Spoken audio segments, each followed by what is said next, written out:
Coming up on this episode of the runningrestaurants.com podcast, I speak with Carl Orsbourne, COO at Juicer and co-author of Delivering the Digital Restaurant. In addition to the book, we talk about dynamic pricing and a variety of other restaurant marketing tips and tidbits. Stay tuned. Hey folks, Jamie here from runningrestaurants.com. As you know, there are a lot of elements to consider when growing your restaurant. It can be overwhelming, and that's why I recommend that restaurants check out Popmenu. Popmenu has restaurant technology designed to make growing your restaurant easy, attract more guests to your website, stay top of mind, and drive new and repeat business, make your systems work better together, and conquer the chaos of your restaurant's digital presence. Popmenu is technology for restaurants that are ready to grow. For a limited time, get $100 off your first month, plus lock in one unchanging monthly rate at popmenu.com/running. Now go and get $100 off your first month at popmenu.com/running. All right. Hey, folks, it's Jamie from runningrestaurants.com, where we bring you the tips, tools, and techniques you need to make your restaurant more profitable and successful. We got a great episode for you today. Got Carl Orsbourne, COO at Juicer, also the co-author of Delivering the Digital Restaurant. Welcome, Carl. Tell me about the book. I always want to learn about books because I feel like writing a book is an undertaking that is well worth hearing about. So tell me about that. What do you got? Hi, Jamie. Thanks for having me on, first of all. Really pleased to be able to meet you and your listeners through today's podcast. The book, well, let me tell you, the writing a book is no short ordeal. It's certainly something that took a lot of time, but in many ways, it was needed. My background has largely come from being in C-stores. I ran a C-store chain of 1,000 sites, and I was then moved into more the startup space at the ghost kitchen company, Kitchen United. And it was there where I met pretty much every big restaurant group, a lot of independents, all struggling with digital disruption, everything that's happening with regards to digitization and our industry. And, you know, I was speaking to a lot of folks that were thinking about ghost kitchens. So they were quite forward in their thinking around the innovation that came from that. But still, there was a begrudging reluctance to throw yourself in fully to the off-premise channel. And I think when I reflect back on that particular moment, which of course was all pre-pandemic, my co-author and I said to each other, look, it'd be great if we could get a book to give to our clients or our prospects to help them understand why this thing is so exciting.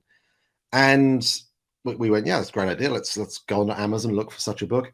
And Jamie, no such book existed, right? So after we left Kitchen United, we came up with the idea of the book, which was to try and tell the story as to why digitization is so important, why the off-premise channel is something that's going to be a material add to the restaurant industry, even though it adds some friction into the way in which restaurants run today. And of course, as we were starting to write the book, the pandemic happened.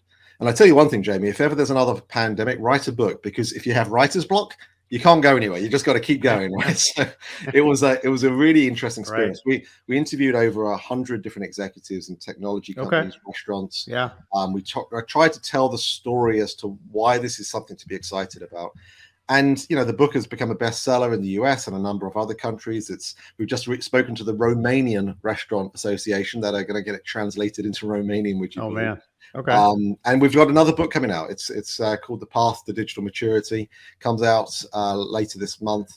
And it's going to be something which really explores more about the how to digitize your restaurant. Because now that we're out of the pandemic, we're in a place where the restaurant executive is having to think about, okay, I had to do what I had to do to survive through the pandemic. And a lot of the decisions and choices that were made meant they've now got a very convoluted tech stack. And that tech stack is cumbersome and it's perhaps not being optimally used. And of course, we're in tough times as well, potentially a recessionary environment pretty soon. And so if you take that into account, then you've also got the idea of, well, how can I actually streamline the choices I'm making around technology? And so this book is more about finding your spot on the path to digital maturity. It's got a bunch of how-to tips, a worksheet at the back of each chapter. And it's really helping, I think, restaurateurs find their spot and find what they need to do to progress their own maturity in this space. And there will be certain points where they say, you know what, I'm done here. I don't want to go any further down this particular path. But we go all the way down to something which we say is the new restaurant category, the digital native restaurant. And then we also talk about what technology companies need to do as well. So it's been great. Writing a book is fascinating. It's enabled me to get onto a number of different areas where I've been able to speak about this, both in conferences here and abroad. And it also led to Juicer as well, which I can talk more about too. Yeah, I want to hear more about that. I wrote down a bunch of things as you were talking there. Definitely the digital disruption was the key point that I wrote. Restaurants, they felt it coming for years, right? I mean, you're supposed to do this, you're supposed to do that. And there's a resistance in restaurants. I'm not telling you anything you don't know and anything restaurateurs don't know. I think no matter what mindset you come from, it's confusing because there's so many companies now that can offer solutions. So I can see restaurants going, whoa, overwhelming. So what, and the pandemic changed everything. First of all, as you already know, there was a panic. We got to get into all the digital stuff, online ordering, delivery, curbside, etc. And so let's for a few more minutes talk about that aspect. People weren't prepared for it. They made some quick changes. What was the most impactful quick changes you saw restaurants make 2-3 years ago to get them up to speed? Yeah, well, every restaurant, for all intents and purposes, became a ghost kitchen, right? Because they weren't servicing their kind of on-premise guests. And so restaurants had to make a very clear decision. They either had to shut themselves down, and sadly, 100,000 restaurants through the pandemic did close their doors forever. But here's another stat for you. Before the pandemic, the US was second only to Japan in restaurants per capita. So you could argue that it was already oversaturated with restaurants and choices for guests, which of course only adds to the competitive intensity for an already very difficult business model. So in that sense, we're coming out of the pandemic, perhaps in even better environment than before. But I think the answer to your question would be they got themselves online, right? So they got themselves on the third-party marketplaces. Now, these third-party marketplaces, I think, often will get a bad rap, and there's good reason for that bad rap. But similarly, I can assure you that without them, there'd be far more than the 100,000 or so restaurants that will close their doors, because without those third-party marketplaces, many restaurants would never have been able to continue. And so part of the trick in this is then understanding it's not just about being on them. You have to also optimize your presence on them. Yeah. And that could go from anything as simple as really good, consistent photography through to understanding that, yes, you do have to advertise on these platforms to be able to stand out. For all intents and purposes, a DoorDash or Uber Eats these days is like one of those 600-page Yellow Pages books, right? And how are you going to find a restaurant in that kind of mixture? You have to be able to find a way to be able to stand out. And one of the tips that we have in the new book, The Path to Digital Maturity, is that even by spending just $3 to $5 a week and maintaining presence on spend for advertising your presence on a third-party marketplace, will teach the algorithm to continue to recognize that your restaurant is higher than someone that isn't. And even if you take yourself off for a week, it's teaching the algorithm the other way as well. So there are little bits and pieces that I think over the last few years, restaurants have perfected that understanding of how to optimize their presence. And now we're getting into more of the debate around customer data. Now, I think a British economist about 20 years ago said that the new oil is data. And he's right? Because customer data is one of the things that often gets left in the background of this discussion. Everyone always wants to talk about the razor thin profit margins you get through a third party transaction, but you're also not necessarily getting that customer data. And so really making sure you've got a direct channel, a channel where customers can actually understand more about you and your brand, where you can understand more about them and can perfect the offers that they are going to be put in front of them. That, I think, is going to be the next big focus area, certainly for the next few years, even from this point. And the trick there is then creating both a frictionless customer experience. What I mean by that is the amount of steps it takes from a customer coming onto your platform to the point when they check out, and how many steps is that relative to what it takes for them to do exactly the same on a third-party marketplace.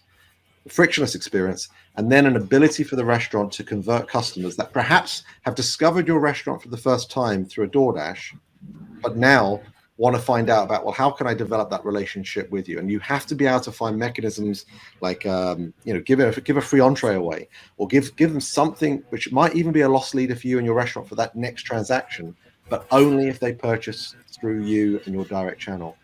Those two things, third-party optimization and developing a first-party frictionless channel with a great conversion approach, those, I think, are the two areas that we cover in the first two chapters of my new book, but also I think are probably the areas that need most attention for restaurants up and down the country today. Yeah, I will echo the frictionless part. As a dad with 3 kids, we happen to eat out often, and we're on the move. So the phone becomes both a search device and a lot of times the ordering device for fast casual and so forth. And some folks do it dramatically better than others. And that whole aspect of once I'm in the app, I ordered this recently, it's probably what I'm going to order again. Bing, bang, boom, in the cart, I'm out. I mean, things like that make a big difference versus going through pages and pages and redoing it every time. I mean, there's a lot to be said for the experience that the user has, and that cannot be let down. And in that same vein, I want to use optimize in a different way, because on the phone and on mobile, there's ways to optimize the experience to, one, make it easier, but two, to sell more. Have in your travels, talking with the book, how are people using it to sell more and make recommendations, learn from customer data that you already talked on? Any kind of good tips to share there? Yes, I think so. I mean, look, the way I would express this, and let's come back to that comment earlier about why are restaurant owners so reluctant about digitization, especially delivery? Well, they're reluctant because they're not usually technologists, right? They love food, they love hospitality, they love seeing the smiles on their customers' faces when they're dining inside their restaurant. That's what drew them into this line of work. And delivery doesn't get them anything to know about who their customer is. They don't get to see the smiles, and they are also getting an experience which is perhaps less from a profit margin than what they'd get from an on-premise. So you can understand that reluctance. But let me position it like this for you. Your very best server experience that you've ever had, where someone has remembered you, Jamie, and your kids that come in, they remember that the kids have a food allergy here, or that they love this particular type of wine that you and your partner might enjoy. And so in that sense, when you remember those things, it's a very exciting opportunity for that server to be able to then give that experience on the second or third showing. When they do that on the second or third showing, when a customer comes in again and they remember, they make them feel like that customer is the most important customer in the entirety of their experiences. So with that in mind, what I would suggest is, I'm just going to pause here because I think you have disappeared. Let me just pause. Oh, I was just making you front and center. Oh, I saw you. Yeah, we're fancy. Jamie. We're producing on the fly. Ah, okay. Sorry, you completely disappeared. So it said I'm the only one in the show, and I was like, oh, yeah, boy. No. We're rolling. I'm just being fancy in the background. So keep talking. I'll come back about that. I'll come back to that again. So imagine you're having a great experience where the server remembers what your kids ordered last time, or that what you and your wife, your favorite wine is. Those little moments are the things that create our best experiences in restaurants, because they make you feel special. Now, that's great, but the best server isn't there on every shift. And you might not always have the best server working in your team across every single one of your restaurant locations.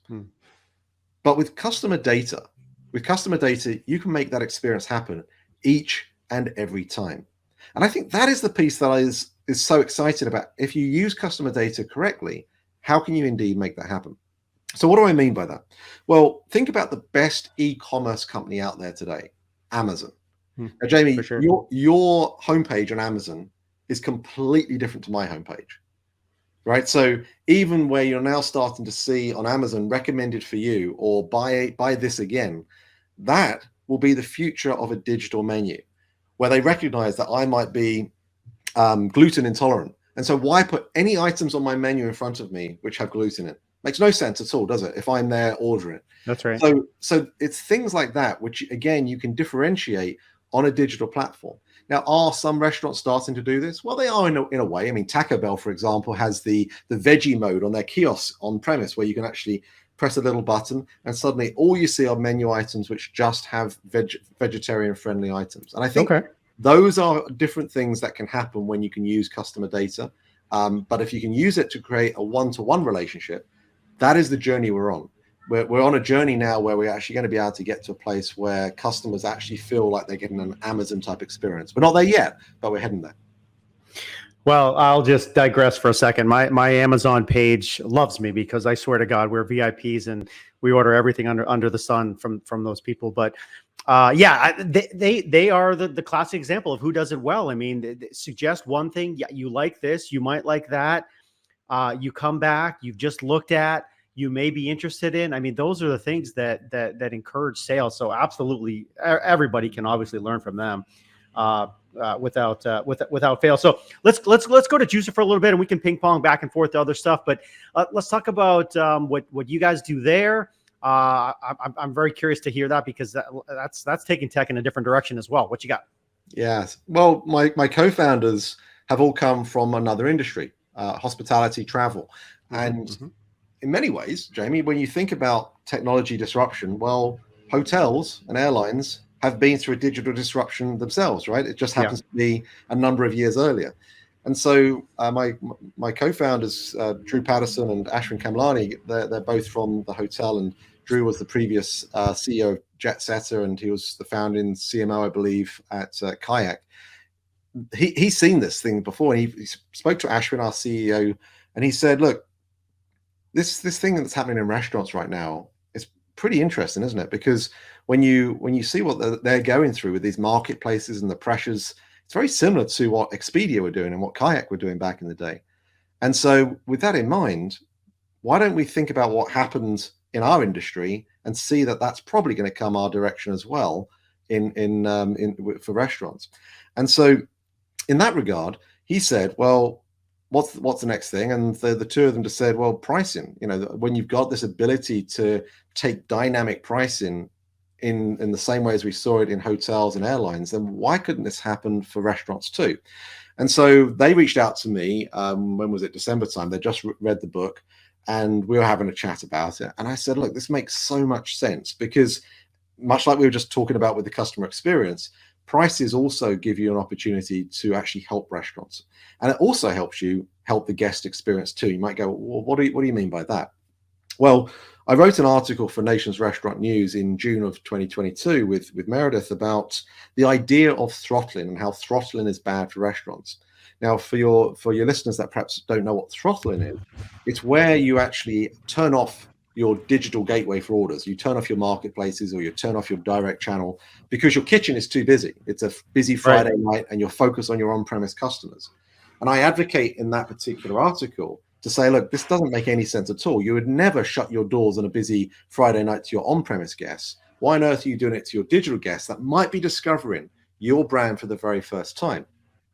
And so dynamic pricing is something that can help with this. So by raising the prices, maybe just by 50 cents, 60 cents on an item, you might quell some of that demand a little bit and therefore really only get the customers that really want to order from you, but actually reduce down the demand a little bit in those time periods, but also maximize the profitability as wherever possible. Similarly, on a Monday at 3 p.m., or maybe it's slightly earlier in the afternoon when a couple are thinking about, well, what should we have for the family dinner tonight? If they are incentivized to order ahead at a price that is slightly cheaper, and again, perhaps through a first-party channel, maybe dynamic pricing can also then drive volume on the shoulder periods of the key demand periods. So what Juicer is doing is we're bringing a data-driven approach to pricing. We take a year's worth of restaurants' POS data. We put that through our data scientist team and the algorithms that we have to be able to recommend price changes based off the elasticity determined by each and every product on the menu. And there are some products that are very elastic, very responsive to price changes, and there are others that are not. And in a very controlled manner, we actually then use that to make price changes on the menu for off-premise channels. And what we've been able to find, at least on our trials, because the company's only been up and running for about a year now, what we found so far is results of anywhere between 3 to 6% improvement on bottom line off-premise channels, which is huge when you think about what level of margins they are already today. So we're really excited about it. There's a long journey ahead. The product roadmap, for example, is going to start to incorporate things like weather. When it's a rainy day outside, does that have an effect on what your prices should be? So it certainly might affect your demand across different channels. What about when the big event is on? We got that's right, Super Bowl, yeah, those types of things. How should that change your pricing? What about when you factor in cost of product? That when your suppliers are increasing prices on certain items, how should that change things? What about the delivery time? Is a customer willing to pay a little bit more if you can get something out of the door 5 minutes earlier than another location? All of these different pieces, as well as competitor pricing, are great ways of being able to determine the most optimal price point. And when you think about how restaurants determine prices today, they're using blunt instruments. It's not a fine art today. And so we're trying to help restaurants price more effectively and ultimately create a situation where their restaurant doors are open both for on-premise and off-premise and create a guest experience that's better. Yeah, it's a really, really interesting space that you're in, and we're at the beginning of it. But it absolutely already happens in a lot of other places. And you talked about it, hotels and airlines. You pay dramatically different prices for the same hotel room for reasons we never know as the customer. Same thing for the airlines, and of course the landscapers here and doing stuff. But that you never know what that person is paying for that seat next to you, right? In the airplane. Sure. Could be twice as much. For the same seat. Same thing in the hotel room. They could be paying $50 less, $50 more. We've accepted it as consumers. You would think it should be fair. You should think everyone should pay the price. It does not happen in those industries. It does not happen with tickets for events, for football games, for concerts. People pay dramatically different prices for the same experience, and then they pay dramatically more in the StubHub secondary marketplaces for the same experiences. And so in those instances, the artist is not always able to capitalize on that. Meanwhile, a middleman capitalizes on that.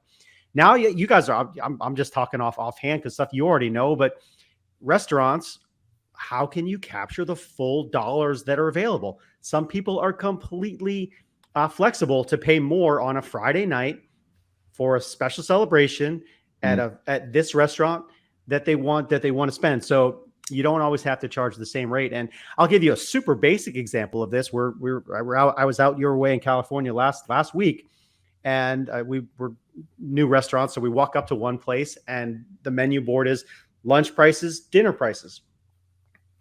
Same exact thing, $16.95 at lunch, $19.95 at dinner.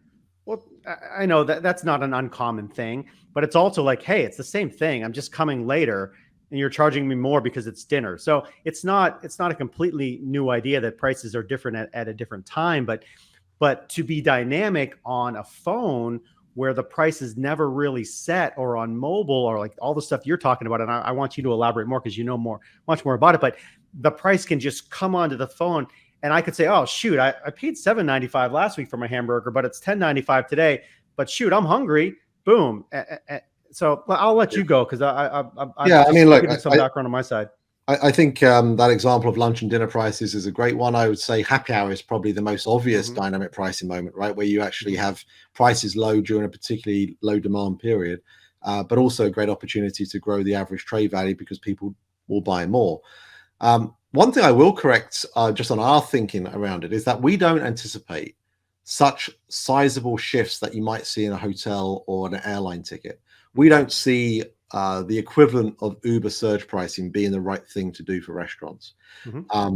Because typically when you're ordering a hotel room, you're doing it a few weeks ahead, a few months ahead. And so therefore you've got some time about you to make the right choice. But similarly, there's a limited amount of supply at times. When you're on your phone and you're on DoorDash, you're a few clicks away with your thumb from an alternative. And that, I think, is probably the reason why having too dramatic a swing in price is going to be something that would negatively impact the guest experience. And we're very, very purposeful about not impacting the guest experience, almost to the point where we would say, when we've monitored guest sentiment ratings across those that we've been doing this with so far, we haven't seen any reference to price, any reference to value come up in review data or anything attributed to ratings. And that therefore means that the ranges we're operating in, and when we work with a restaurant, we ask them, what's the range that you'd like us to work within? What are the guardrails here? And some will say, well, I don't want you to go any less than negative 10%, and I don't want you to go any more than 15%. And that's absolutely fine. And that allows the algorithm to work within those boundaries. And it also protects the restaurant's brand, because what we don't want a situation of is that a customer being lost for good. We want to make sure that this customer gets a great experience across the time that they're there in front of that particular restaurant. And one of the ways we do that when we're doing trials is that we focus in on one category first. We focus on that one category. So that way, even at maybe a 10, 12% price increase, the customer is feeling like they're seeing an abusive price point, they can category switch to another category and still get something from that restaurant. We're not seeing that in the evidence so far, but we're basically making sure that we are very, very mindful of protecting the customer experience through all of this.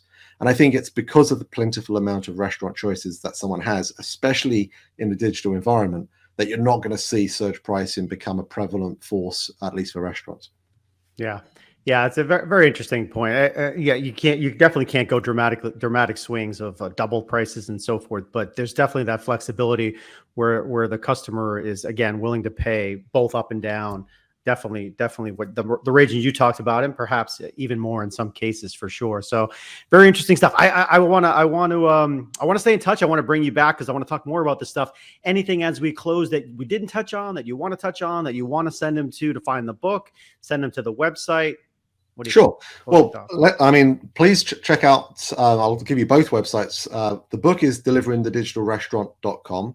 If you head there, you'll be able to see not only the blog that Meredith and I put out. We have a podcast of our own, Jaime, called it's been renamed The Digital Restaurant, but it's better known as the Monday Minute. Yep. Where we spend 10, 12 minutes every couple of weeks talking about the top headlines affecting restaurants, off-premise, and technology that we think the average restaurateur will find of interest and will help them on their journey. At the same location, it's your direct channel, if you will, to be able to get both copies of the book. We've got a special combo promo right now where the original book and the new one that's out later this month can be bought for $30. So go to deliveringthedigitalrestaurant.com to get that. If you'd like to learn more about dynamic pricing and what we're doing at Juicer, then head to juicerpricing.com. There you'll find myself and Ashwin, our CEO, talk about the themes of dynamic pricing, why we're doing what we're doing, the approach. And you'll find also when you connect with us on LinkedIn, we're very, very transparent about the journey we're on in building a business. So anyone that's building a business, I think, will find it interesting because we're talking about the challenges that come up on that journey. And I think it's kind of refreshing to have startup entrepreneurs being as transparent and vulnerable, if you will. And it's a good way, I think. And we've had a lot of exciting feedback from folks that are in a similar position. So I'd love to encourage folks, check out juicerpricing.com, and of course, reach out to me on LinkedIn if you'd like to learn more. Good. Yeah. Where the space that you're in is, one, very exciting, but two, I'm sure it's fast paced and it's changing, and you're climbing, and then you hit a wall, and then you got to pivot and make some changes. So it's interesting to see that journey. So yeah, folks, I mean, definitely check out Delivering the Digital, or I'm going to make sure I got it right, deliveringthedigitalrestaurant.com. Absolutely get that book to get into some of the tips they're talking about. And then juicerpricing.com. Perfect. Carl Orsbourne, COO of Juicer and author of Delivering the Digital Restaurant. Thank you for being with me. Folks, stay tuned to us here at runningrestaurants.com for more operations tip, marketing, service, and more. We'll see you next time. Thanks much.